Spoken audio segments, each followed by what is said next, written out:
Sabe o que dói mais? Ver aquele olhar do pai dizendo que você é burra, enquanto você se mata estudando e nada entra na cabeça. Naquela época, nem sabia que tinha um problema, só sabia que doía. Bom dia, meus queridos. Aqui é a Dona Cela. Marcela é meu nome de batismo, mas todo mundo me conhece como Dona Cela mesmo. Já estou com meus 73 anos nas costas e uma história que carrego desde os meus 6 aninhos de idade. Falo diretamente da minha janela aqui no Brás, em São Paulo capital, onde o café sempre está quentinho e as lembranças, essas nunca esfriam, mesmo quando o barulho dos carros e das fábricas não para lá fora. Antes de começar essa história difícil, queria falar uma coisinha para vocês. Este canal da vovó tá crescendo graças a vocês. Se inscreve aqui, dá um joinha no vídeo e me conta nos comentários de qual cantinho do Brasil você tá me assistindo. Pode ser a cidade, o estado ou até o bairro se quiser. Isso me deixa tão feliz saber que tem gente de todo lado ouvindo o que essa velha tem para contar. Também me conta nos comentários quantos anos a senhora tem. Que orgulho ter você aqui comigo. Nasci pequenininha, sabe? Tão pequenininha que cabia na palma da mão do meu pai. 1,2 kg, prematura de 7 meses. Naquela época, em 1952, criança que nascia assim era quase milagre sobreviver. E eu sobrevivi. Mas como a vida cobra seus preços, não é mesmo? Minha mãe, Dona Josefa, sempre contava como rezou dia e noite na Santa Casa quando eu fiquei internada. Marcela, você era tão fraquinha que as enfermeiras tinham medo até de pegar você no colo. Ela dizia. Fiquei 40 dias naquele hospital. Papai trabalhava como carregador no mercado municipal e mamãe costurava para fora.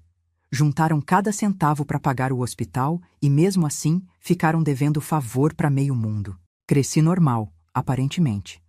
Gordinha até, porque minha mãe achava que comida era remédio para tudo. Come mais um pouco, Marcela, para ficar forte. Ela repetia em cada refeição como se fosse uma reza. E eu comia, feliz da vida, sem saber que o problema não estava no meu corpo, mas na minha cabecinha. Os primeiros sinais apareceram quando entrei na escola. Tinha 7 anos, um pouquinho atrasada porque mamãe tinha medo de me mandar antes. Lembro como se fosse hoje do meu primeiro dia. Vestidinho azul com bolinhas brancas que mamãe costurou a noite inteira, meia branca, sapato preto que apertava o dedinho. Eu estava tão feliz. Finalmente ia aprender a ler, a escrever como os grandes. A professora, Dona Jurema, era uma senhora de cabelos presos num coque tão apertado que parecia puxar a pele do rosto dela inteira. Escrevia na lousa com uma letra redondinha que eu achava a coisa mais bonita do mundo. Mas aí começou o meu tormento. As outras crianças olhavam para o quadro, copiavam, entendiam. Eu olhava e via só riscos que dançavam, letras que trocavam de lugar, números que se misturavam. Marcela, por que você não copiou a lição? Perguntava a Dona Jurema. Eu copiei, professora, respondia, mostrando meu caderno. Mas isso não é o que está no quadro, menina. E não era mesmo. Eu tinha certeza que estava copiando certo, mas quando olhava o caderno das outras crianças, via que o meu era completamente diferente. As letras saíam tortas, palavras faltando pedaços, linhas inteiras puladas. Eu não entendia o que estava acontecendo.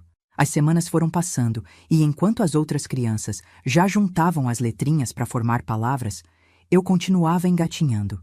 Chorava escondido no banheiro da escola. Rezava todas as noites pedindo para Santa Rita das Causas Impossíveis me fazer inteligente. Mamãe logo percebeu que algo não ia bem.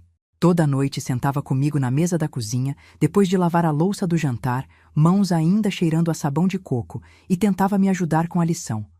Vamos, filha, vamos tentar de novo. B com A faz BA, B com E faz BE. Eu repetia, decorava, mas no dia seguinte parecia que tudo tinha saído da minha cabeça, como água escorrendo por entre os dedos. Via a decepção nos olhos dela, mesmo quando ela tentava esconder. Papai, seu Antônio, era outra história. Homem duro, criado no interior, achava que estudo era quase um luxo, principalmente para a menina. Para que tanto estudo? Mulher precisa é aprender a cozinhar, lavar, passar, cuidar de casa, ele resmungava. Mas mesmo assim, concordou em me mandar para a escola, talvez por insistência da mamãe, talvez porque, no fundo, queria uma filha estudada para se gabar para os outros carregadores do Mercadão. O primeiro boletim foi uma tragédia. Notas baixas em tudo, observações da professora dizendo que eu não prestava atenção, que conversava demais, o que era mentira, eu era calada como uma porta, que parecia estar sempre no mundo da lua. Mamãe olhou aquele papel, suspirou fundo e disse baixinho que ia dar um jeito. Papai teve outra reação. Que diabo é isso, menina? Tô gastando dinheiro com material, com uniforme, e você me aparece com essas notas? O papel tremia na mão grande e calejada dele. Isso é preguiça, é vagabundagem. Não quer estudar? Quer ficar de bobeira? Mas eu estudo, pai, tentei explicar, já com lágrimas nos olhos. Eu juro que estudo. Mentirosa ainda por cima. Tá puxando pro lado da família da sua mãe. Tudo uns à toa. Mamãe entrou na frente tentando me defender, mas calou a boca quando ele levantou a mão. Não bateu, mas o gesto foi suficiente. Naquela casa, a palavra final era sempre dele. No dia seguinte, mamãe me levou escondida no médico. Doutor Arlindo era amigo da família há anos. Tinha me trazido ao mundo, inclusive. Consultório simples, na parte de baixo da casa dele, lá no Belém, cheirando a remédio e água sanitária. Contou para ele tudo o que estava acontecendo na escola. O doutor me examinou, fez perguntas, pediu para eu desenhar, escrever, ler algumas palavras, depois olhou bem sério para minha mãe. Dona Josefa, a Marcela tem o que a gente chama de dificuldade de aprendizagem, provavelmente por causa do nascimento prematuro. Algumas áreas do cérebro podem não ter se desenvolvido completamente. Mamãe ficou branca que nem papel. Mas tem cura, doutor? Não é doença para ter cura, dona Josefa. É uma condição. A Marcela não é burra, longe disso. O cérebro dela só funciona diferente. Ela vai precisar de mais tempo, mais paciência, métodos diferentes de ensino. Saímos do consultório com uma carta do médico para a escola e uma sensação estranha. Pela primeira vez, meu problema tinha um nome, uma explicação. Não era preguiça, não era falta de esforço. Era algo no meu cérebro que eu não podia controlar. Mamãe guardou a carta na bolsa, apertou minha mão e disse: "Não vamos contar nada para o seu pai por enquanto, tá bom?" Ele não ia entender. E assim começou o nosso segredo. A carta foi entregue na escola, e Dona Jurema, mesmo sem entender direito o que eu tinha, passou a me dar mais atenção. Sentava comigo depois da aula por uns 15 minutos, me mostrava as letras com mais calma. Mamãe comprou um caderno especial com linhas mais grossas, que ajudava um pouco. Eu me esforçava tanto que chegava a sonhar com os números e letras. Dormia com o livro debaixo do travesseiro, como se o conhecimento pudesse passar por osmose durante a noite. Rezava, fazia promessas, implorava a Deus que me fizesse igual às outras crianças. As notas melhoraram um pouquinho, mas ainda estavam longe de serem boas. Cada lição era uma batalha, cada prova um tormento. As palavras continuavam dançando no papel, os números se embaralhando como se tivessem vida própria. Em casa, mamãe virou minha professora particular. Depois que papai dormia, ela sentava comigo na cozinha, à luz fraca de um lampião, para economizar energia, e me ensinava do jeito dela. Paciente, inventava músicas para eu decorar as letras, desenhava figuras que me ajudavam a lembrar das formas. O A parece uma casinha com uma pessoa dentro, viu? O B é uma senhora barriguda de costas. Aos poucos, muito aos poucos, fui aprendendo. Não como as outras crianças, não no ritmo que a escola esperava, mas do meu jeito. Foi quando o doutor Arlindo sugeriu que eu repetisse o ano. Seria melhor para Marcela ter mais tempo para assimilar a matéria. Forçar ela a seguir adiante vai só frustrar mais. Mamãe concordou. Mas aí vinha o problema maior. Como contar para o meu pai?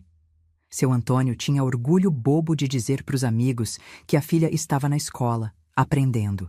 Volta e meia me pedia para mostrar para os outros que eu sabia ler, me fazendo soletrar as manchetes do jornal velho que ele trazia do trabalho. Eu gaguejava, errava, suava frio, e ele balançava a cabeça desapontado. Tá vendo? Não presta atenção.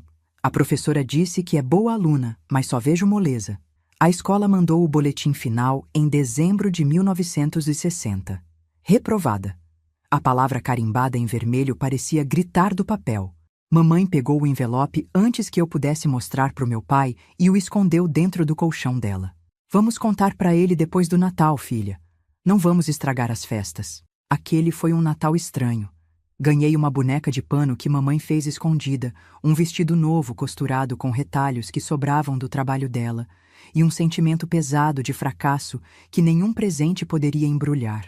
Enquanto ajudava a fazer o peru, um luxo que só tínhamos uma vez por ano, pensava em como seria o ano seguinte, voltando para a mesma sala, vendo os olhares dos colegas que tinham passado de ano.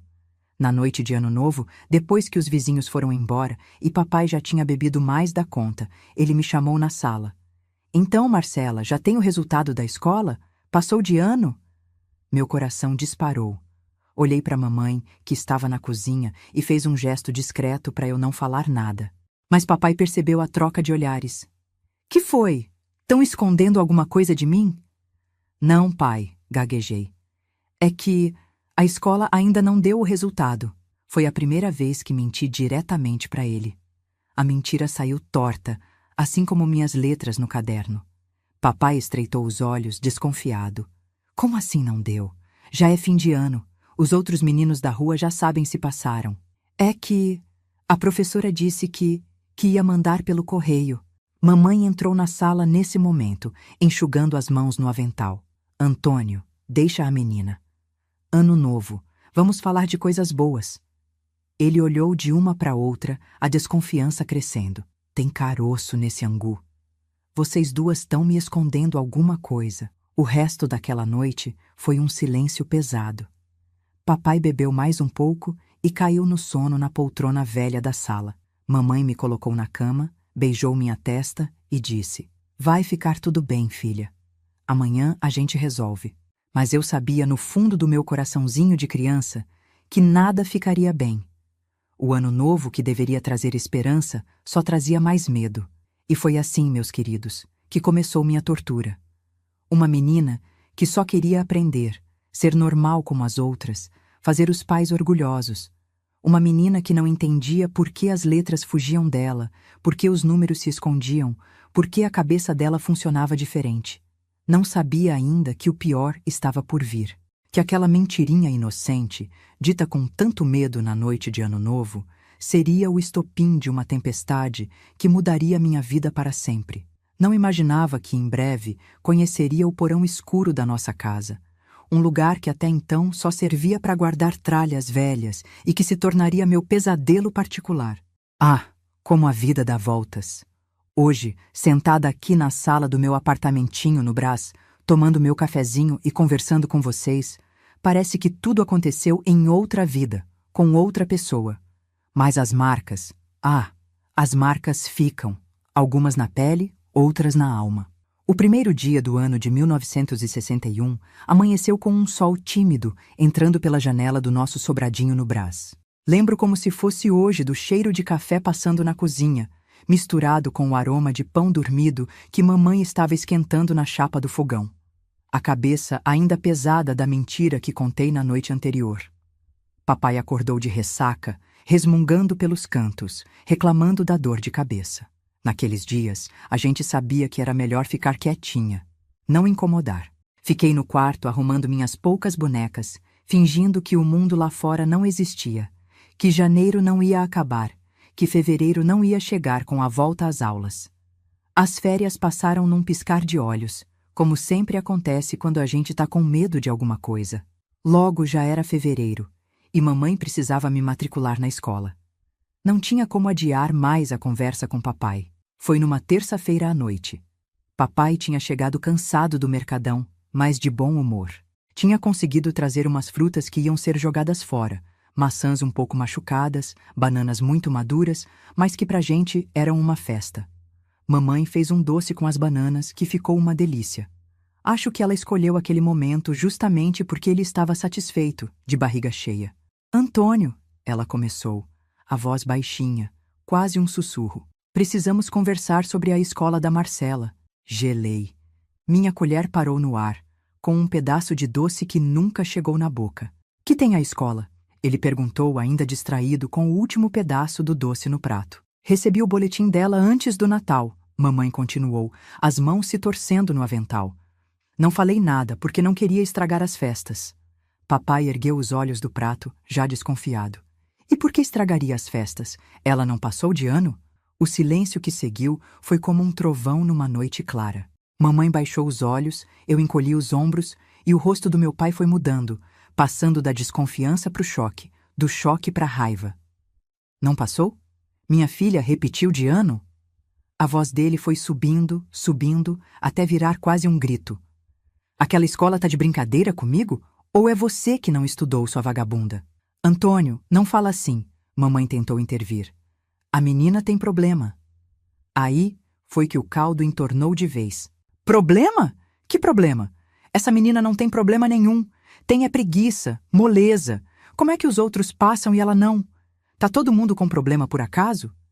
Mamãe respirou fundo, juntando coragem, e contou sobre a visita ao Dr. Arlindo, sobre o que ele tinha dito, sobre o nascimento prematuro, sobre as dificuldades que eu tinha. Papai escutou tudo com os olhos apertados, o rosto ficando cada vez mais vermelho. Quando mamãe terminou, ele deu um tapa tão forte na mesa que os pratos pularam. Isso é invenção sua e desse médico de Araque. Não tem essa de problema no cérebro. Isso é desculpa para vagabundo. E você ainda incentiva, leva ela escondida no médico sem me contar nada. Antônio, o médico explicou que... Não quero saber o que esse médico disse. Quero saber por que vocês duas mentiram para mim. Por que esconderam o boletim? Por que armaram essa farsa? Nesse momento comecei a chorar. Não daquele choro escandaloso de criança fazendo birra, mas um choro silencioso, de quem tem vergonha das próprias lágrimas. Papai olhou para mim com desprezo. Chorar não adianta, Marcela. Amanhã você vai para a escola e vai ter que estudar o dobro para recuperar o tempo perdido. E se no meio do ano não melhorar, vai trabalhar. Chega de gastar dinheiro com quem não quer aprender. Aquela noite foi só o começo de um ano que seria o pior da minha vida. Na manhã seguinte, mamãe me levou para a escola para fazer a matrícula. Tive que voltar para a mesma sala, com a mesma professora, mas com colegas um ano mais novos que eu. A vergonha era tanta que eu queria enfiar minha cabeça num buraco, como aqueles avestruzes que a gente via nos livros. As crianças novas me olhavam curiosas. Por que ela é tão grande? Ouvi um menino perguntar. É porque ela é burra, não passou de ano, respondeu outro. Cada palavra era como uma facada no meu peito. Tentei me concentrar na lousa, nos cadernos, fingir que não ouvia. Mas as lágrimas teimavam em aparecer. Em casa, a situação não era melhor. Papai agora fiscalizava meus cadernos todos os dias, exigia que eu fizesse as lições na mesa da cozinha, na frente dele. Quando eu errava, e eu errava muito, ele batia na mesa, gritava, às vezes rasgava a página do caderno e mandava começar tudo de novo. Olha isso, não é possível. Até uma criança de 3 anos escreve melhor que você. Eu tentava explicar que não era de propósito, que eu não conseguia ver direito as letras, que elas pareciam pular na página. Ele não queria nem saber. Para de inventar desculpa. Isso é falta de atenção, é preguiça. Mamãe tentava me ajudar quando ele não estava, mas agora era mais difícil. Ele proibiu estudos depois do jantar, dizendo que isso era moleza, que eu tinha que aprender durante o dia na escola, como todo mundo. Os meses foram passando, e eu continuava patinando. Por mais que me esforçasse, as letras e números continuavam sendo meus inimigos. Dona Jurema até tentava me ajudar, mas numa sala com 30 crianças não tinha muito tempo para dar atenção especial para uma só. Em junho, veio o boletim do primeiro semestre. Minhas notas continuavam ruins, algumas até piores que no ano anterior. A professora escreveu uma observação. Marcela demonstra esforço, mas continua com dificuldades graves de aprendizagem. Recomendo avaliação especializada. Quando papai viu aquele papel, pensei que o mundo ia acabar. Primeiro ficou em silêncio, um silêncio pesado que era pior que qualquer grito. Depois amassou o boletim numa bola e jogou no chão. Tá decidido, não vai mais para a escola. Vai começar a trabalhar comigo no Mercadão. Pelo menos, aprende a fazer algo útil. Mamãe se desesperou. Antônio, ela só tem 8 anos. É contra a lei tirar da escola. E quem vai denunciar? Você? A menina pode continuar matriculada, mas não vai mais assistir aula. Vai me ajudar no trabalho de manhã e estudar de tarde em casa. Se não aprende na escola, vai ter que aprender na vida. Foi assim que, com 8 anos de idade, comecei a acompanhar meu pai no trabalho. Saíamos de madrugada, quando o céu ainda estava escuro, para chegar no mercadão na hora que as primeiras entregas chegavam. Eu carregava o que podia, caixinhas leves de morango, sacos pequenos de feijão, enquanto papai pegava as cargas pesadas. Voltávamos para casa ao meio-dia, exaustos. Papai ia dormir um pouco, e mamãe tentava me ensinar alguma coisa. Mas eu estava sempre tão cansada que mal conseguia manter os olhos abertos. As letras que já dançavam antes, agora pareciam rodopiar num carrossel descontrolado. Marcela, presta atenção, mamãe dizia preocupada. Seu pai vai perguntar o que você aprendeu hoje. E perguntava mesmo. Toda noite, depois do jantar, era o mesmo ritual. Ele pegava meu caderno, olhava as páginas rabiscadas e fazia perguntas sobre o que eu tinha estudado durante a tarde. Quando eu não sabia responder, o que era quase sempre, o castigo vinha. Naquela época, não era como hoje que bater em criança é crime. Era normal, aceito, até esperado que os pais corrigissem os filhos com palmadas, cintas, chinelos. Mas papai tinha um jeito especial de castigar que não deixava marcas na pele, só na alma. Me colocava de joelhos no milho, virada para a parede, por 1 hora ou mais. Ou me fazia ficar com os braços abertos, segurando livros pesados, até meus músculos tremerem de cansaço. Às vezes, me trancava no armário da cozinha, um espaço apertado e escuro onde mal dava para respirar. Quem sabe assim você aprende a valorizar o estudo, ele dizia, girando a chave. Mamãe chorava escondido, mas não podia fazer nada. Na nossa casa, a palavra dele era lei. E se ela tentasse me defender demais, sobrava para ela também. Essa rotina de trabalho e castigos seguiu por meses. Na escola, minha presença era cada vez mais rara. Mamãe inventava desculpas, que eu estava doente, que tinha consulta médica, mas a diretora já estava desconfiada. Numa das poucas vezes que fui, ela me chamou na sala dela. Marcela, por que você tem faltado tanto? Perguntou, com aquele olhar de adulto que sabe que tem algo errado. Engoli em seco, lembrando do aviso do meu pai antes de sair de casa. Se contar alguma coisa para alguém, o castigo vai ser pior. Tenho ajudado minha mãe em casa. Menti, os olhos fixos no chão. Ela anda doente. A diretora não acreditou, claro. Mas o que podia fazer? Naquela época, em 1961, não existia conselho tutelar, não tinha essa fiscalização que tem hoje. Criança que não ia para a escola era só mais um número na estatística. No final daquele ano, nem precisei fazer as provas finais. Já tinha reprovado por falta. O boletim veio pelo correio e mamãe conseguiu esconder de novo. Mas dessa vez, não dava mais para adiar o inevitável. Antônio! Ela começou numa noite, depois que pensei que o pior já tinha passado, que ele tinha esquecido do assunto. A Marcela reprovou de novo. Nunca vou esquecer o olhar que ele me lançou. Não era raiva, não era decepção.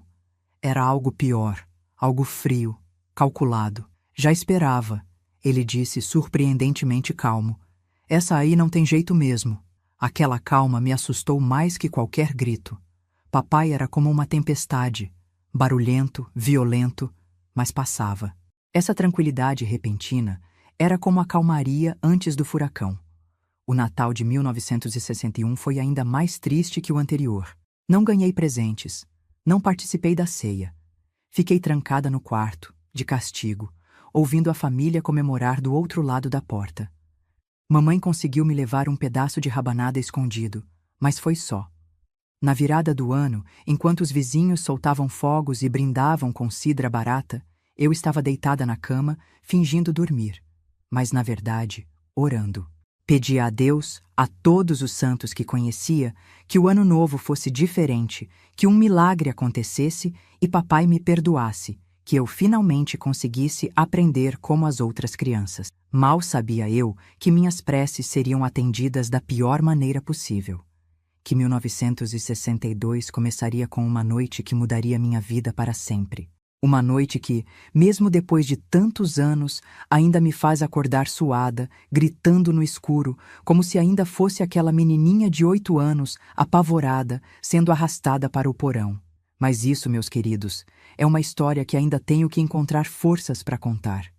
Porque mesmo agora, mais de 60 anos depois, as lembranças daquele porão escuro ainda me causam arrepios. Ainda sinto o cheiro de mofo, a umidade nas paredes, o escuro que parecia engolir tudo, até a esperança. Primeira noite de janeiro de 1962. Nunca vou esquecer essa data. Tá marcada na minha alma como se tivesse sido queimada com ferro em brasa.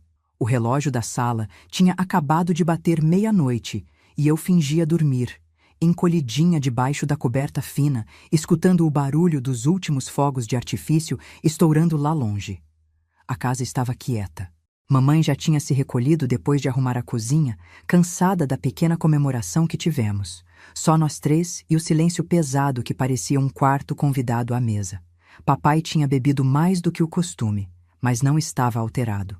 Pelo contrário, estava com aquela calma assustadora que tinha aparecido nos últimos dias, desde que soube da minha segunda reprovação. O sono finalmente estava chegando quando escutei a porta do meu quarto se abrir devagarinho. Pensei que fosse mamãe, vindo me dar um beijo de boa noite, como às vezes fazia quando papai já estava dormindo. Mas o cheiro forte de cigarro e cachaça que invadiu o quarto me alertou que não era ela. Acorda!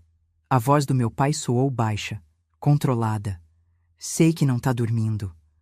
Abri os olhos devagar, o coração batendo tão forte que parecia que ia pular pela boca.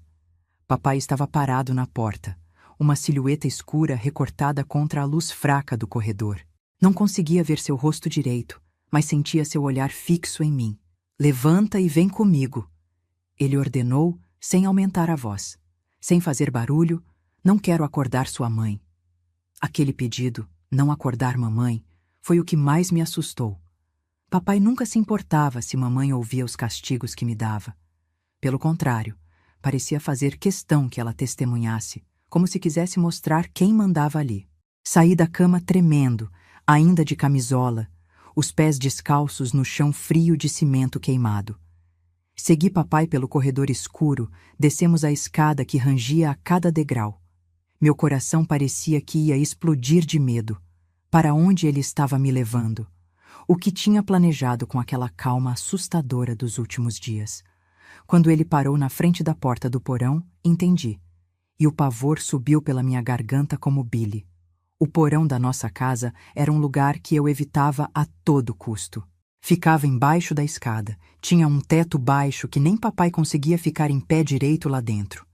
Era escuro, úmido, cheio de traças e baratas. Servia de depósito para tralhas velhas, ferramentas enferrujadas, caixas de papelão mofadas com coisas que ninguém usava mais, mas não tinha coragem de jogar fora.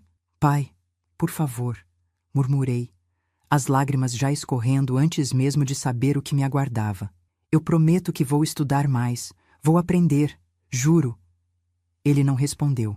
Apenas destravou o cadeado enferrujado, abriu a porta que gemeu nas dobradiças precisando de óleo e acendeu uma lâmpada fraca que pendia do teto baixo. A luz amarelada mal iluminava o espaço, criando sombras que pareciam se mexer nas paredes úmidas. Entra, ordenou, empurrando minhas costas com força suficiente para me fazer tropeçar e cair de joelhos no chão sujo. O cheiro lá dentro era sufocante. Mofo, madeira podre, terra úmida. Virei para olhar para papai, implorando com os olhos, incapaz de formar palavras de tanto medo. Foi quando ele tirou o cinto. Não era o cinto comum que usava para segurar as calças. Era um cinto mais grosso, de couro escuro, com uma fivela grande de metal que reluzia na luz fraca. Nunca tinha visto aquele cinto antes e algo me dizia que ele tinha guardado especialmente para essa ocasião. Sabe por que você está aqui, Marcela?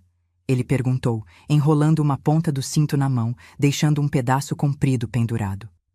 Por que repetir de ano? Gaguejei, o corpo inteiro tremendo.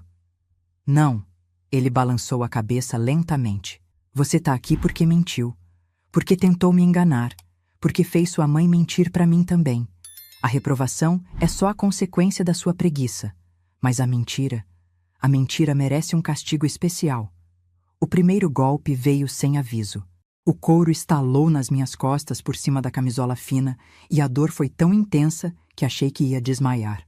Mordi o lábio com força para não gritar, lembrando que ele não queria que mamãe acordasse. Isso é para você aprender, ele disse, a voz ainda estranhamente controlada, enquanto o cinto subia e descia. Cada mentira, cada nota baixa, cada dia que você me fez de bobo. Perdi a conta de quantas cintadas levei. 5, 10, talvez mais. Em algum momento, minhas pernas cederam e caí de lado no chão sujo, me encolhendo como um bichinho ferido, tentando proteger o rosto com os braços. Quando finalmente parou, eu estava quase inconsciente de dor. Ouvi o barulho do cinto sendo colocado em cima de uma caixa velha. Achei que o pior tinha passado, que ele ia me levar de volta para o quarto, mas estava enganada. Agora você vai ficar aqui e pensar no que fez, ele disse, caminhando em direção à porta. Quem sabe uma noite no escuro ajuda a clarear suas ideias. Não, pai, por favor, consegui gritar, o desespero vencendo o medo. Não me deixa aqui! Mas ele já estava do lado de fora, a mão na porta. Amanhã, se eu estiver de bom humor, talvez te solte. Se chorar ou fizer barulho, fica mais tempo. A porta fechou com um baque surdo, e ouvi o cadeado sendo trancado do lado de fora. Depois, passos se afastando, subindo a escada, até que tudo ficou em silêncio.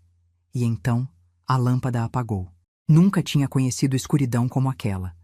Era densa, sufocante, parecia ter peso e textura. Não dava para ver nem a própria mão na frente do rosto. O porão não tinha janelas, nenhuma fresta de luz entrava ali. Os sons, por outro lado, pareciam ampliados. O gotejar constante de água em algum canto, o arranhar das baratas nas paredes e outros barulhos que minha mente apavorada transformava em monstros, em fantasmas, em coisas terríveis vindas para me pegar no escuro. Encolhi-me no canto mais seco que consegui encontrar, tateando no escuro, abraçando os joelhos, as costas ardendo terrivelmente onde o cinto tinha marcado. Tremia de frio, de medo, de dor. Meus dentes batiam uns nos outros e eu os apertava com força, com medo que o barulho chegasse ao andar de cima e irritasse ainda mais meu pai. As horas se arrastaram como se fossem dias. Sem relógio, sem luz, sem noção de tempo, cada minuto parecia uma eternidade. Fechava os olhos, tentava dormir, mas o medo e a dor me mantinham acordada. Quando o cansaço finalmente vencia e eu cochilava, o menor barulho me sobressaltava, trazendo-me de volta ao pesadelo real. Em algum momento da madrugada, escutei um ruído diferente. Passos leves descendo a escada, tão leves que quase não faziam a madeira velha ranger. Depois, um sussurro do outro lado da porta. Marcela, filha, você tá aí? A voz da minha mãe foi como um raio de sol no meio daquela escuridão. Arrastei-me até a porta, ignorando a dor nas costas. Mãe, sussurrei de volta, a voz rouca de tanto chorar em silêncio. Me tira daqui, por favor. Não posso, filha. A voz dela estava embargada. Percebi que chorava também. Ele levou a chave do cadeado. Escondeu não sei onde. Meu coração afundou.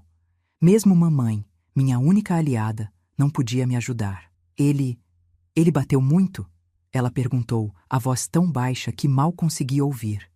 Sim, respondi simplesmente. Não tinha energia para explicar, para descrever a dor. Houve um silêncio do outro lado da porta, quebrado apenas pelo som abafado do choro dela. Vou trazer água e comida quando ele sair de manhã, prometeu. Aguenta firme, meu anjo, isso vai passar. Ouvi os passos dela se afastando, tão cuidadosos quanto quando desceu. Voltei ao meu canto, um pouco reconfortada por saber que mamãe sabia onde eu estava, que não tinha sido completamente esquecida. Não sei dizer quando o sono finalmente me venceu.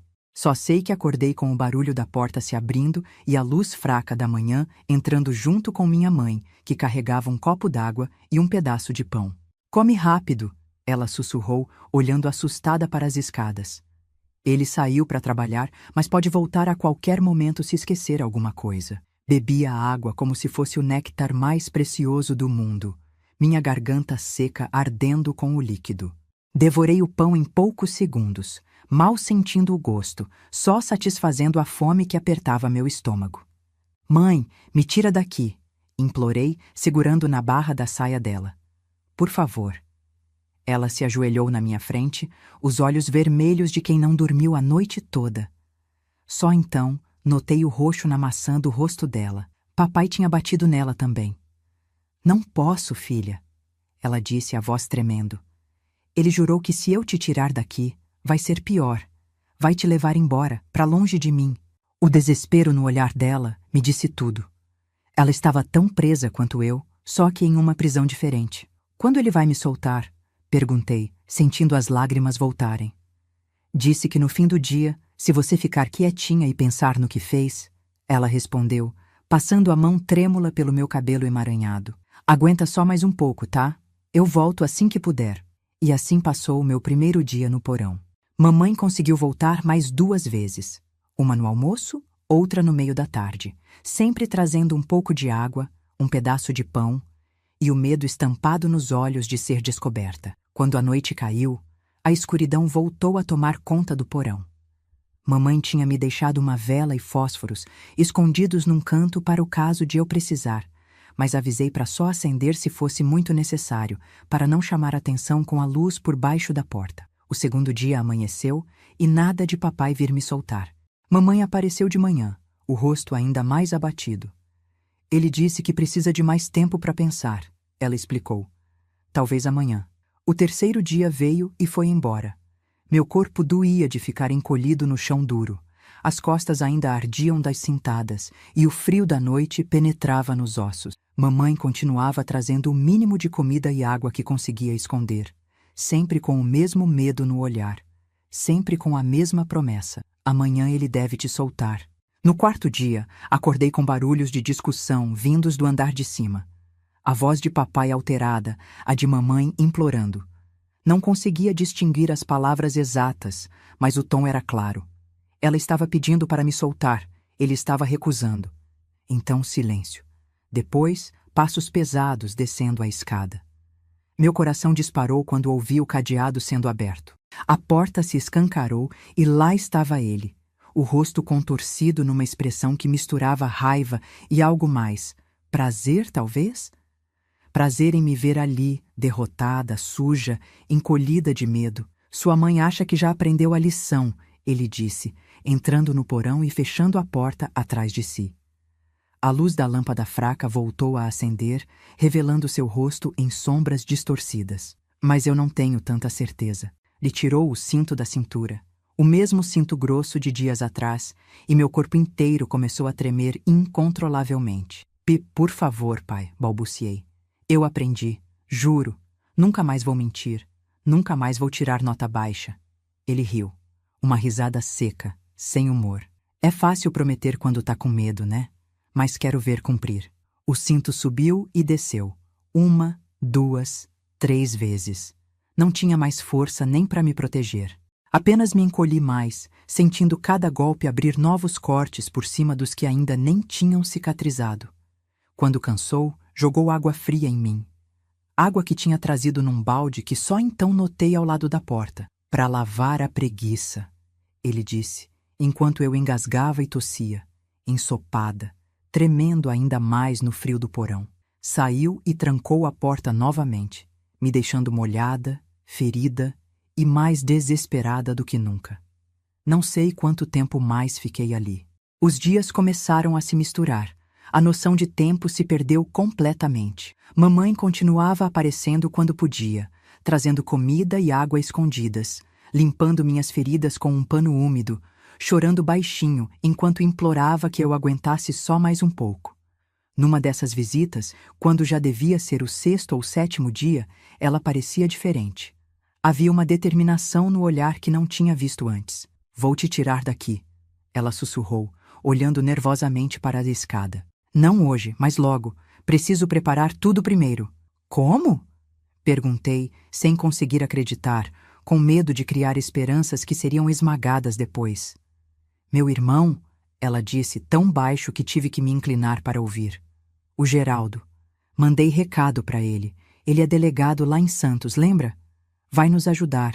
O tio Geraldo. Mal me lembrava dele. Tinha vindo nos visitar uma vez, anos atrás, mas papai não gostava dele. Não deixava a mamãe manter contato com a família dela. Quando? Perguntei, um fiozinho de esperança acendendo no peito. Ele disse que chega em 2 dias. Eu vou te tirar daqui antes que seu pai volte do trabalho e vamos direto para a delegacia. O Geraldo vai estar esperando. Aquela noite, pela primeira vez desde que fui trancada no porão, consegui dormir um sono mais tranquilo. A ideia de que havia um fim à vista, que tio Geraldo viria nos salvar, me deu forças para aguentar.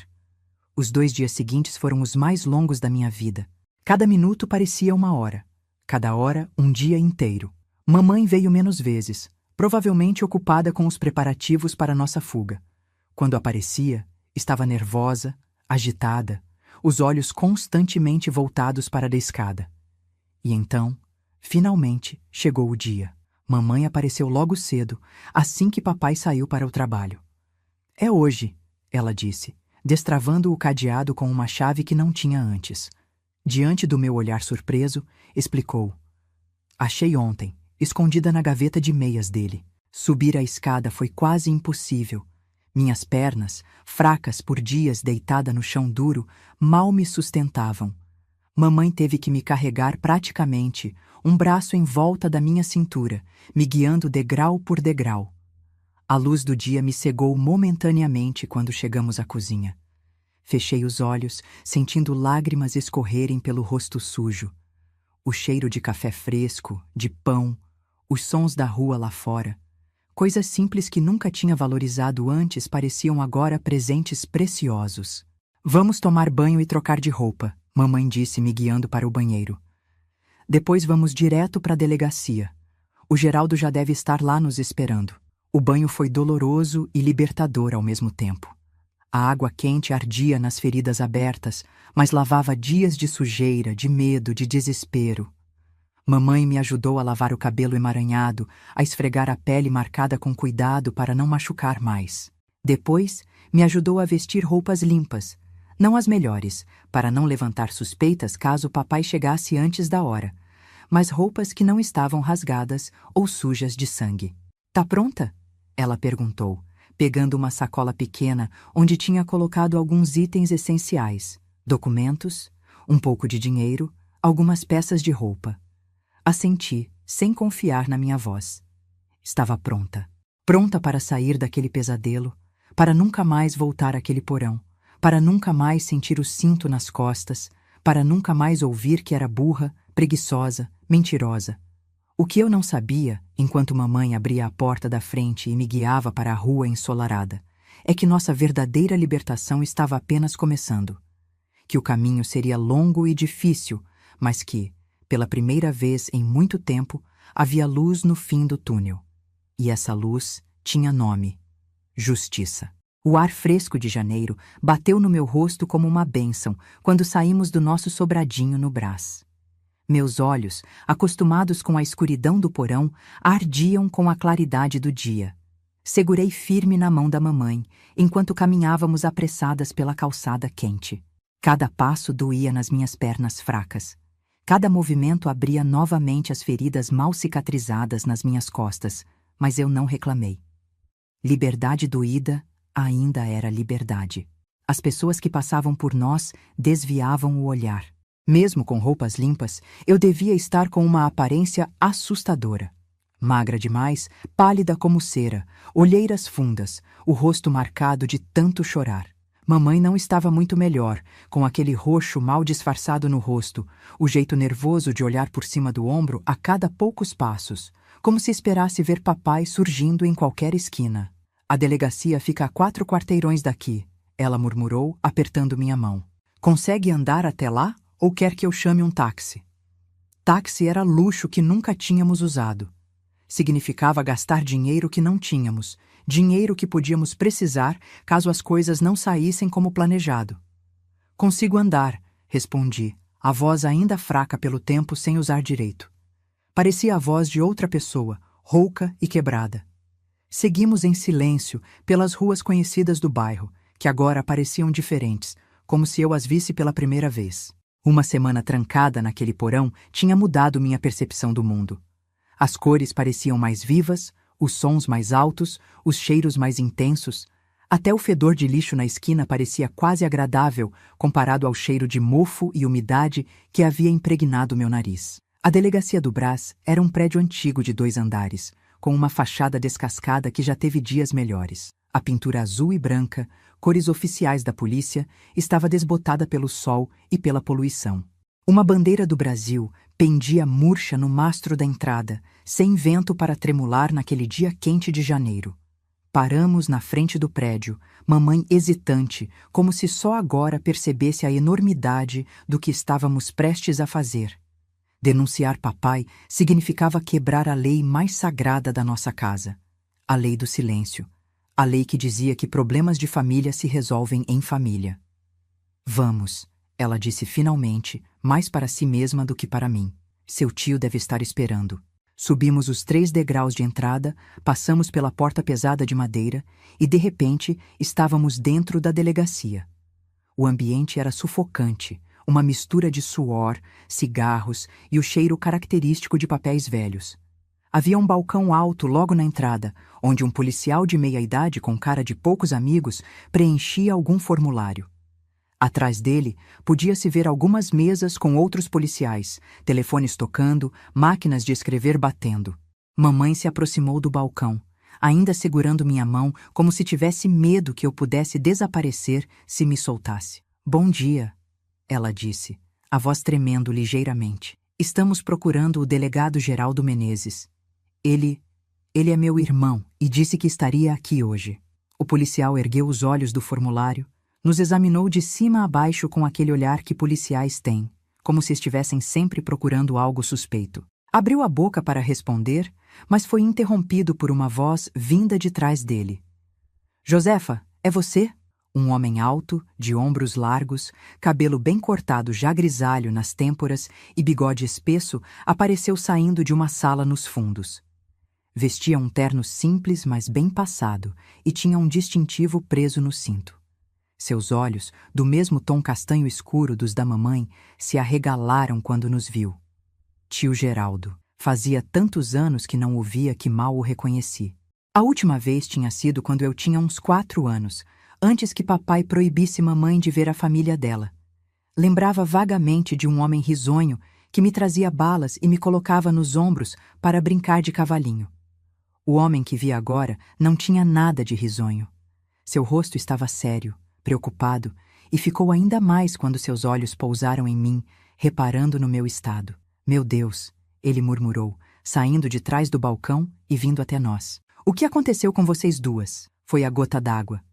Mamãe, que tinha sido tão forte durante toda aquela provação, que tinha planejado nossa fuga com tanto cuidado, desabou. Começou a chorar ali mesmo, no meio da delegacia, soluços profundos que sacudiam seu corpo inteiro. Tio Geraldo a abraçou, lançando um olhar preocupado para mim por cima do ombro dela. Vamos para minha sala, ele disse, guiando mamãe com um braço em volta dela, o outro estendido para mim. Lá poderemos conversar com mais privacidade. A sala do tio Geraldo era pequena, mas organizada. Uma mesa de madeira escura coberta de pastas e papéis, 2 cadeiras simples na frente para visitantes, uma maior e mais confortável atrás para ele. Nas paredes, alguns certificados emoldurados, um calendário da polícia e uma foto em preto e branco de um grupo de homens em uniforme, provavelmente sua turma de formação na academia. Ele nos fez sentar, puxou uma garrafa térmica de um armário baixo e serviu água para nós duas em copos de vidro grosso. Agora me contem o que está acontecendo, pediu, sentando-se na beirada da mesa em vez de na cadeira, para ficar mais próximo de nós. Recebi seu recado, Josefa, mas era tão vago. Só dizia que precisava de ajuda urgente, que tinha a ver com a Marcela. Mamãe secou as lágrimas com um lenço que tirou da manga do vestido, respirou fundo e começou a contar. Falou da minha dificuldade na escola, do diagnóstico do médico, de como papai se recusava a aceitar que eu tinha um problema real. Contou sobre a primeira reprovação, depois a segunda, sobre como ele me tirou da escola e me obrigou a trabalhar no Mercadão. E então, com a voz embargada, chegou à parte do porão. Enquanto ela falava, observei o rosto do tio Geraldo ir mudando. No início havia apenas preocupação, depois surpresa, então incredulidade, e por fim uma raiva contida que fazia sua mandíbula travar, o bigode tremer ligeiramente. Ele a manteve trancada por uma semana? Perguntou, a voz controlada, mas com uma tensão evidente. Sem comida adequada, sem higiene básica, num porão úmido e escuro? Mamãe assentiu, incapaz de repetir os detalhes que já tinha fornecido. E isso? Ele apontou para o roxo no rosto dela. Foi ele também? Outro aceno silencioso. Tio Geraldo respirou fundo, como se tentasse se acalmar. Levantou-se, caminhou até a porta, abriu-a e chamou alguém. Sargento Lima! Venha aqui, por favor. Um homem de uniforme apareceu rapidamente. Era mais jovem que tio Geraldo, talvez uns 30 e poucos anos, com um rosto que parecia perpetuamente preocupado. Quero que chame a assistente social, Dona Carmen, para vir à delegacia imediatamente, tio Geraldo instruiu. Diga que é um caso de maus-tratos infantis e violência doméstica. E depois quero que prepare uma viatura. Vamos fazer uma visita ao endereço que vou lhe passar em seguida. O sargento assentiu e saiu rapidamente para cumprir as ordens. Tio Geraldo voltou sua atenção para nós. Marcela, ele disse, agachando-se na minha frente para ficar na altura dos meus olhos. Preciso ver o que ele fez com você. Entendo que seja difícil, mas é importante para documentarmos tudo corretamente. Engoli em seco, olhando para a mamãe em busca de aprovação. Ela assentiu levemente, os olhos ainda vermelhos de chorar. Lentamente, virei de costas e levantei a blusa até a altura dos ombros, revelando o que eu sabia ser um mapa de hematomas, cortes e marcas de cinto que cobriam minha pele dos ombros até a cintura. Ouvi tio Geraldo soltar um palavrão baixinho, seguido de um pedido de desculpas pela linguagem. Senti seus dedos tocarem levemente uma das marcas, tão suavemente que mal senti. Mas mesmo assim, me encolhi instintivamente. Precisamos de fotos disso, ele disse, sua voz profissional mal escondendo a raiva. É evidência, e você precisa ser examinada por um médico também. Baixei a blusa e me virei de novo, as lágrimas que pensei já terem secado voltando com força. Não de dor, mas de alívio. Alguém estava ouvindo. Alguém estava acreditando. Alguém estava fazendo algo a respeito. As horas seguintes passaram num borrão. Uma mulher chegou. Devia ser a tal Dona Carmen, a assistente social. Tinha cabelos grisalhos presos num coque severo, mas olhos gentis por trás dos óculos de armação pesada. Ela me levou para outra sala, onde tirou fotos das minhas costas com uma câmera grande e assustadora, fazendo anotações num bloquinho enquanto me fazia perguntas em voz baixa e controlada. Depois veio um médico, um senhor de jaleco branco e mãos gentis que examinou cada ferida com cuidado, aplicou um remédio que ardeu, mas depois aliviou a dor, e enfaixou as piores marcas. Quando voltei para a sala do tio Geraldo, havia mais pessoas lá. 2 policiais uniformizados esperavam perto da porta, e mamãe estava assinando alguns papéis, a mão tremendo tanto que mal conseguia segurar a caneta. Estamos quase prontos, tio Geraldo me disse quando entrei. O médico disse que você está desidratada e com princípio de desnutrição, além dos ferimentos óbvios. Mas vai ficar bem com os cuidados adequados. Assenti, sem saber o que dizer. Tudo estava acontecendo tão rápido que mal conseguia acompanhar. Agora vamos até sua casa, ele continuou. Seu pai deve estar voltando do trabalho a essa hora e vamos prendê-lo lá mesmo. Você e sua mãe ficarão no carro da polícia, protegidas. Não precisam nem vê-lo se não quiserem. A ideia de voltar para casa, de estar perto do porão novamente, me causou um arrepio que não consegui disfarçar. Tio Geraldo percebeu. Ou podem esperar aqui, se preferirem, ofereceu. Não, mamãe disse, levantando-se depois de terminar de assinar os papéis. Quero estar lá. Quero ver ele sendo levado. Preciso disso para acreditar que acabou de verdade. A viagem de volta para casa foi curta, mas tensa. Íamos no banco de trás de uma viatura, tio Geraldo no banco da frente ao lado do motorista, e outro carro policial nos seguia. Ninguém falava muito. De vez em quando, tio Geraldo olhava para trás e dava um sorriso encorajador, mas seus olhos continuavam sérios, determinados. Quando dobramos a esquina da nossa rua, vi papai. Ele estava chegando em casa, ainda vestindo as roupas de trabalho sujas do mercadão, carregando uma sacola que provavelmente continha sobras de frutas e verduras que conseguia pegar no fim do dia. Ao ver as viaturas parando na frente da nossa casa, ele parou, confuso. Então, seus olhos se fixaram no carro onde estávamos, e mesmo através do vidro, senti seu olhar encontrar o meu.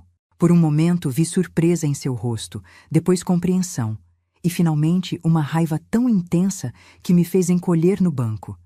Tio Geraldo e os outros policiais saíram dos carros e se aproximaram dele.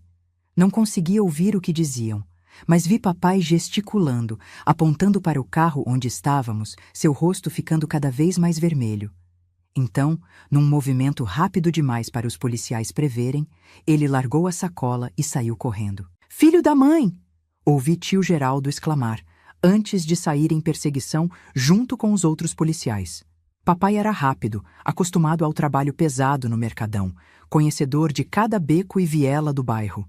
Dobrou uma esquina e sumiu de vista com os policiais logo atrás. Ficamos no carro, mamãe segurando minha mão tão forte que doía, ambas em silêncio, presas num limbo de esperança e medo. E se ele escapasse? E se voltasse depois para se vingar? As mesmas perguntas deviam estar passando pela cabeça dela, porque senti sua mão tremer na minha. Minutos que pareceram horas se passaram até que vimos os policiais voltando. Entre eles, algemado e com um corte no supercílio que sangrava bastante, estava papai. Tinha o olhar de um animal encurralado, furioso, assustado, perigoso. Quando passaram pela viatura onde estávamos, ele virou a cabeça e cuspiu na direção do carro. O cuspe não chegou nem perto, mas a intenção estava clara. Mesmo derrotado, capturado, ele ainda tinha ódio suficiente para mais uma vida inteira de violência. Tio Geraldo o empurrou para dentro da outra viatura com mais força que o necessário, batendo a porta com um estrondo antes de vir até nós. "Peguei o desgraçado tentando pular um muro lá na rua Silva Teles", disse, limpando o suor da testa com um lenço. Caiu de cara no chão. "Bem feito." Olhou para nós duas, ainda congeladas no banco de trás, e seu rosto suavizou.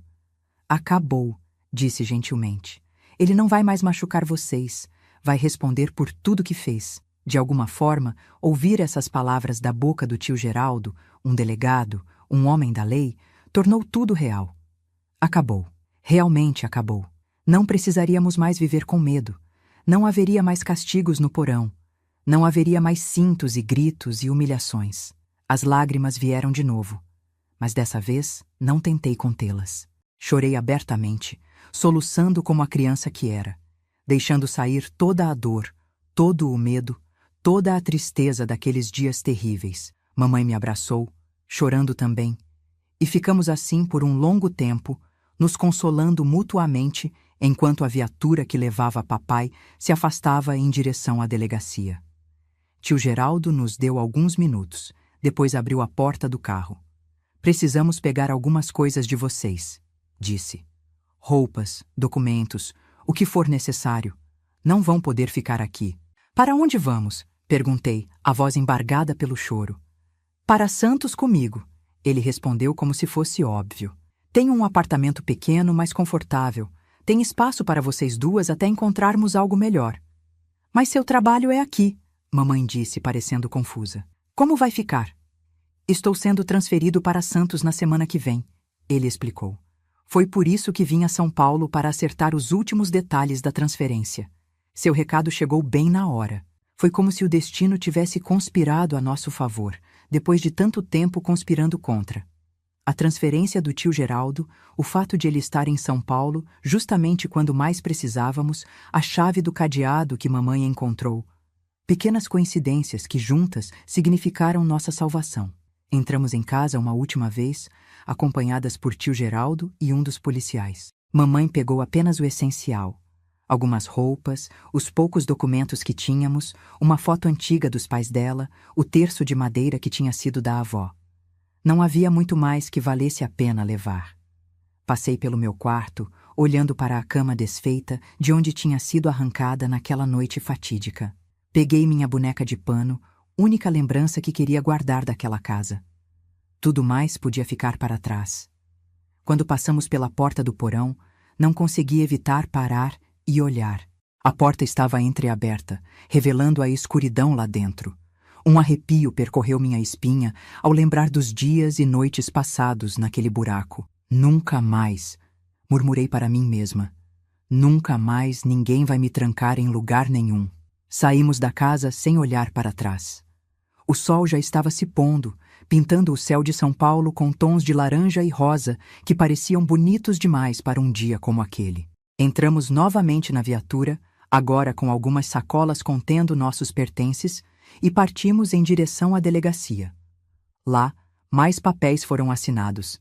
Depoimentos foram tomados, agora de forma oficial. O médico veio novamente examinar minhas costas, reforçando os curativos. A assistente social entregou para a mamãe alguns folhetos sobre serviços de apoio, sobre como conseguir uma ordem de restrição, sobre os direitos das mulheres e crianças vítimas de violência. Já era noite quando finalmente saímos da delegacia, exaustas, mas livres. Tio Geraldo tinha um carro próprio, um Fusca azul escuro que estava estacionado nos fundos do prédio. Colocou nossas sacolas no porta-malas e abriu as portas para nós. Para Santos, então? Perguntou, um leve sorriso tentando aliviar o peso do dia. Para Santos, mamãe concordou, um suspiro profundo escapando de seus lábios. Para um novo começo. Enquanto o carro se afastava de São Paulo, as luzes da cidade grande ficando para trás, olhei pela janela e fiz uma promessa silenciosa a mim mesma. A promessa de que, não importava o que o futuro reservasse, eu nunca mais seria aquela menina assustada, trancada num porão. Nunca mais deixaria ninguém me convencer de que eu era burra, preguiçosa ou inútil. Nunca mais teria medo de aprender, de tentar, de falhar e tentar de novo. O caminho para Santos, para nossa nova vida, era longo. Mas pela primeira vez em muito tempo, não tinha medo da jornada. Porque agora sabia que, por pior que as coisas pudessem ficar, sempre haveria uma porta se abrindo em algum lugar. Sempre haveria uma chance de escapar do porão e encontrar a luz. A estrada para Santos naquela noite de janeiro de 1962 parecia o caminho para outra vida. Enquanto o Fusca do tio Geraldo cortava a escuridão, eu observava as luzes de São Paulo ficando para trás pelo vidro traseiro. A cidade que tinha sido meu lar, meu pesadelo, minha prisão, diminuía na distância até se tornar apenas um brilho alaranjado no horizonte. Cheguei em Santos, com o corpo dolorido, a alma machucada, mas com um sentimento novo crescendo dentro de mim. Esperança. O apartamento do tio Geraldo ficava num prédio simples perto da praia do Gonzaga. Era pequeno, sala, cozinha, banheiro e 2 quartos, mas para quem tinha passado uma semana num porão úmido, parecia um palácio. Janelas grandes deixavam entrar a brisa do mar.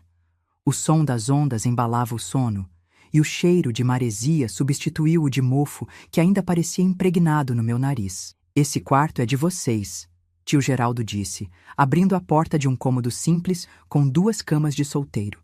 Não é muito, mas é limpo e seguro. Seguro. Essa palavra ecoou na minha cabeça enquanto colocava minha boneca de pano sobre o travesseiro. Um lugar onde poderia dormir sem medo, onde ninguém me arrastaria no meio da noite, onde não haveria cintos, nem gritos, nem porões. Os primeiros dias em Santos foram de adaptação e recuperação. As feridas nas minhas costas foram sarando gradualmente, graças aos remédios e curativos que tio Geraldo providenciou. O médico que me atendeu disse que não ficariam cicatrizes físicas permanentes. Crianças têm uma capacidade incrível de regeneração, explicou.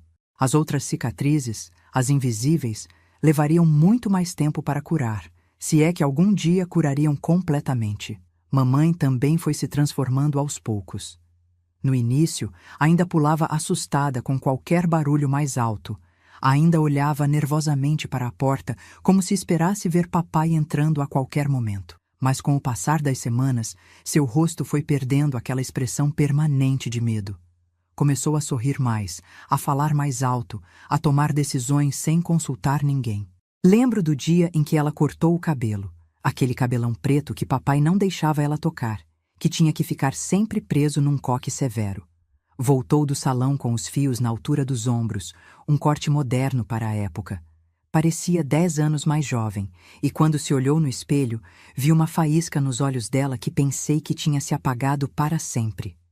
A questão da escola surgiu logo nas primeiras semanas. Tio Geraldo insistiu que eu precisava voltar a estudar, que era meu direito, mas só de pensar nisso sentia um nó no estômago. E se eu não conseguir de novo? Perguntei numa noite, enquanto jantávamos na pequena mesa da cozinha. E se as letras continuarem pulando? Se os números continuarem se misturando? Conheço uma escola aqui perto que tem professores especializados em crianças com dificuldades de aprendizagem, tio Geraldo respondeu, servindo mais arroz no meu prato. Ele sempre me servia porções extras, preocupado em compensar os dias de fome no porão. Não é como em São Paulo. Aqui eles sabem lidar com isso. Tem métodos diferentes. A escola que tio Geraldo mencionou ficava a poucas quadras do nosso apartamento. Era menor que minha antiga escola no Brás, com salas mais arejadas e turmas menores. Na minha primeira visita, a diretora, Dona Cecília, leu atentamente o relatório que o médico tinha feito sobre minha condição. Dislexia, ela disse, pronunciando uma palavra que eu nunca tinha ouvido antes. É como chamamos o tipo de dificuldade que você tem, Marcela. Não tem nada a ver com inteligência. Algumas das pessoas mais brilhantes da história tinham dislexia. Foi a primeira vez que alguém deu um nome ao meu problema que não fosse preguiça, vagabundagem ou burrice. Dislexia. A palavra soava estranha, médica, mas de alguma forma reconfortante. Significava que eu não estava sozinha, que outras pessoas passavam pelo mesmo, que havia um caminho a seguir.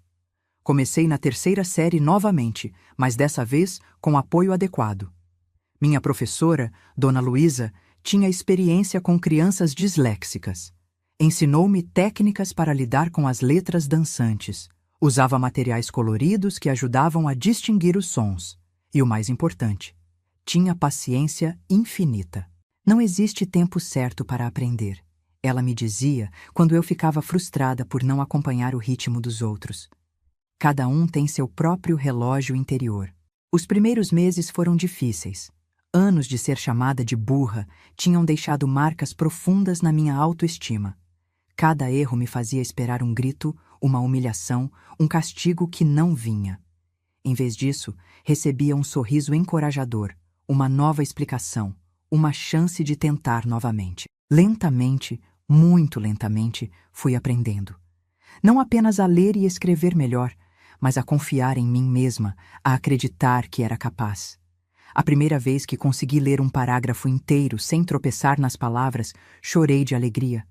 Dona Luísa me abraçou, seus olhos também marejados, como se entendesse exatamente o tamanho daquela vitória. Enquanto isso, a vida em casa também encontrava um novo ritmo. Tio Geraldo trabalhava durante o dia na delegacia de Santos e mamãe conseguiu um emprego numa loja de roupas no centro. Era a primeira vez que ela trabalhava fora de casa.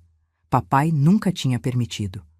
Voltava exausta, mas com um brilho de satisfação nos olhos, orgulhosa de trazer seu próprio dinheiro para casa. As notícias sobre papai chegavam através de tio Geraldo. O julgamento foi marcado para junho de 1962. Mamãe teria que testemunhar, mas o juiz permitiu que eu fosse poupada desse trauma. Meu depoimento já tinha sido colhido e seria lido durante o processo. Quando o dia chegou, acordei com uma sensação estranha no peito. Mesmo a centenas de quilômetros de distância, mesmo sabendo que ele estava preso e não podia me alcançar, o medo ainda estava lá, enroscado como uma serpente em volta do meu coração. Mamãe partiu cedo com tio Geraldo para São Paulo. Fiquei com Dona Carmen, a assistente social, que tinha se tornado amiga da família e morava no mesmo prédio que nós.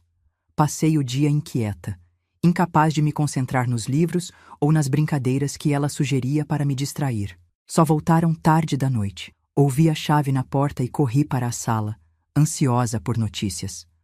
O rosto de mamãe estava pálido, esgotado, mas havia algo diferente nos seus olhos, uma mistura de alívio e resolução. 15 anos, foi tudo que ela disse, sentando-se pesadamente no sofá. 15 anos de prisão. O máximo que a lei permitia na época para os crimes que papai tinha cometido. Parte de mim sentiu alívio. Ele ficaria longe por muito tempo, não poderia nos machucar. Outra parte sentiu uma tristeza confusa, difícil de explicar mesmo agora, tantos anos depois. Afinal, por mais monstro que tivesse se tornado, ele ainda era meu pai. Ele disse alguma coisa? Perguntei, hesitante. Mamãe trocou um olhar com tio Geraldo antes de responder. Não se arrependeu de nada, ela disse finalmente. Disse que fez o que qualquer pai faria com uma filha desobediente e uma esposa traidora. Aquelas palavras confirmaram o que, no fundo, eu já sabia. O papai que conhecíamos, ou achávamos que conhecíamos, tinha se perdido há muito tempo. Talvez nunca tivesse realmente existido. O homem condenado naquele tribunal era apenas uma concha vazia, cheia de raiva e amargura. É melhor você esquecer ele, Marcela, mamãe continuou, acariciando meu cabelo. Vamos construir uma vida nova aqui, só nós duas. E foi o que fizemos. Os anos seguintes foram de reconstrução, de descobertas, de pequenas e grandes vitórias. Mamãe foi promovida na loja, depois conseguiu um emprego melhor numa boutique mais sofisticada. Eu continuei estudando, cada ano com menos dificuldade que o anterior, graças às técnicas que aprendi para lidar com a dislexia. Em 1965, tio Geraldo se casou com Dona Carmen, a assistente social. Foi uma cerimônia simples no cartório, seguida de um almoço no apartamento que decoramos com flores do quintal do prédio. Naquela mesma época, conseguimos alugar nosso próprio apartamento. Um lugar pequeno, mas aconchegante a poucas quadras da praia. A vida em Santos tinha um ritmo diferente de São Paulo. Mais lento, mais gentil, como as ondas que iam e vinham na praia que se tornou meu refúgio. Nas manhãs de domingo, mamãe e eu pegávamos uma cesta com frutas e sanduíches e passávamos o dia inteiro sentadas na areia, conversando, lendo, sim, lendo, ou simplesmente olhando o mar em silêncio confortável. Terminar o primário foi uma conquista que comemoramos com um bolo de chocolate que mamãe fez especialmente para a ocasião. Entrar no ginásio foi outro marco importante. Cada série completada era uma vitória contra o fantasma daquele homem que tinha me chamado de burra, que tinha tentado me convencer de que eu nunca seria nada. Em 1968, recebi a notícia que mudaria novamente o curso da minha vida. Tio Geraldo chegou em casa uma noite, o rosto grave, e pediu para falar com mamãe em particular. Fiquei na sala, fingindo ler um livro, mas na verdade tentando ouvir a conversa na cozinha. Só consegui captar fragmentos, mas foi o suficiente para entender. Papai tinha morrido na prisão. Os detalhes vieram depois, em conversas sussurradas que não eram para meus ouvidos, mas que consegui captar mesmo assim. Uma briga entre detentos, uma faca improvisada, um guarda que chegou tarde demais. Não senti tristeza, não senti alegria. Apenas um vazio estranho, como se uma porta finalmente tivesse se fechado. Mamãe parecia sentir o mesmo. Não chorou, não lamentou. Apenas assentiu quando tio Geraldo perguntou se ela queria que ele cuidasse do enterro. Faça o mínimo necessário, ela disse. Não vamos ao funeral. E não fomos. Naquele dia, enquanto em algum lugar de São Paulo um caixão simples descia à terra com os restos do homem que tinha sido meu pai, eu estava na escola, apresentando um trabalho sobre história do Brasil. A vida continuava, sem olhar para trás. Os anos 70 chegaram com todas as suas mudanças e novidades. Eu já era uma adolescente, descobrindo música, moda, amizades e os primeiros amores. A dislexia ainda estava lá, mas tinha aprendido a conviver com ela, a não deixar que me definisse. Ainda tinha que estudar mais que os outros, ainda precisava de mais tempo para ler e escrever. Mas já não me sentia menos por isso. Em 1972, prestei vestibular para o curso de pedagogia. Queria ser professora, ajudar outras crianças como eu, que tinham dificuldades que ninguém compreendia. Mamãe ficou tão orgulhosa quando passei que deu uma festa para a vizinhança inteira, servindo bolo e guaraná para quem aparecesse. A faculdade foi mais um desafio vencido. Cada prova, cada trabalho, cada apresentação era uma batalha contra a dislexia. Mas eram batalhas que eu já sabia como lutar. Me formei em 1976, aos 24 anos, com notas que não eram as mais altas da turma, mas que representavam muito mais esforço que a maioria podia imaginar. Foi na faculdade que conheci Roberto, um estudante de direito de olhos gentis e sorriso fácil, que me convidou para tomar um café depois de uma palestra sobre educação inclusiva. No início, hesitei. Os homens me assustavam, traziam memórias que preferia esquecer. Mas Roberto era diferente. Paciente, respeitoso, compreensivo quando contei sobre meu passado, sobre as cicatrizes que não se viam. Nos casamos em 1978, numa cerimônia simples na praia, com poucos convidados, mas muito amor. Mamãe chorou durante toda a cerimônia, mas eram lágrimas de felicidade.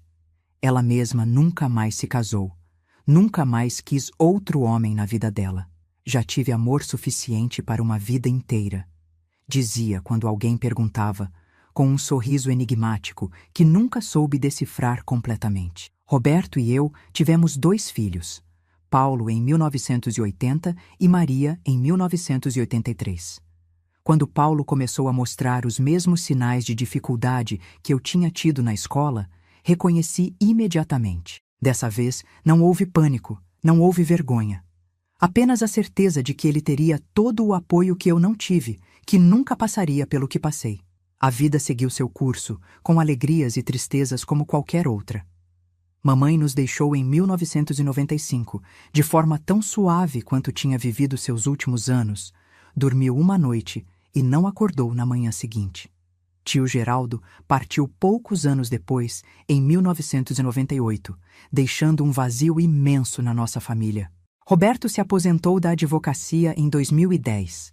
Eu, da escola especial que ajudei a fundar em 1985. Nossos filhos cresceram, se formaram, construíram suas próprias famílias. Paulo se tornou médico, especializado em neurologia infantil. Maria seguiu meus passos e se tornou professora, trabalhando com crianças com necessidades especiais. E agora, aos 73 anos, sentada aqui nesta janela do Brás, onde voltei a morar depois que Roberto partiu em 2018, olho para trás e vejo uma vida que poderia ter sido completamente diferente se não fosse por aquela madrugada de janeiro de 1962, quando mamãe encontrou coragem para me tirar do porão e pedir ajuda. Meus queridos que me ouviram até aqui, essa é a história da Dona Cela, uma menina que foi chamada de burra, mas se tornou professora, que foi trancada num porão, mas encontrou a liberdade, que foi quebrada, mas se reconstruiu mais forte. Se você está passando por momentos difíceis, se sente que está preso no seu próprio porão, seja ele qual for, saiba que sempre há uma saída, sempre há uma luz no fim do túnel. Você só precisa dar o primeiro passo em direção a ela. Antes de me despedir, queria fazer um pedido especial. Se essa história tocou seu coração, dê aquele joinha no vídeo e se inscreva aqui no canal da vovó. Isso ajuda muito essa velha senhora a continuar compartilhando suas histórias e talvez ajudando outras pessoas que estão passando por dificuldades parecidas. Ah, e tenho uma surpresa para vocês. Preparei um livrinho digital especial com todas aquelas receitas que me ajudaram a criar meus filhos de forma saudável, mesmo quando o dinheiro era curto. São receitas nutritivas, econômicas e deliciosas que salvaram minha família em tempos difíceis. O link para adquirir está fixado nos comentários deste vídeo. Cada livrinho vendido ajuda esta vovó com suas despesas médicas e a continuar compartilhando suas histórias com vocês. E não se esqueçam de entrar no nosso grupo de WhatsApp. Lá compartilhamos todos os dias histórias reais de outras vovós que, como eu, enfrentaram e venceram seus próprios porões na vida. É uma comunidade linda de apoio mútuo, onde ninguém julga ninguém, onde todas as dores são acolhidas e todas as vitórias são celebradas. Um abraço apertado desta vovó, que apesar de tudo, acredita no amor, na força da justiça e na capacidade que todos temos de nos reconstruir, não importa quantas vezes a vida tente nos derrubar. Até o próximo vídeo, meus queridos. Meus queridos. Meus queridos. Meus queridos. Meus queridos. Meus queridos, meus queridos, meus queridos.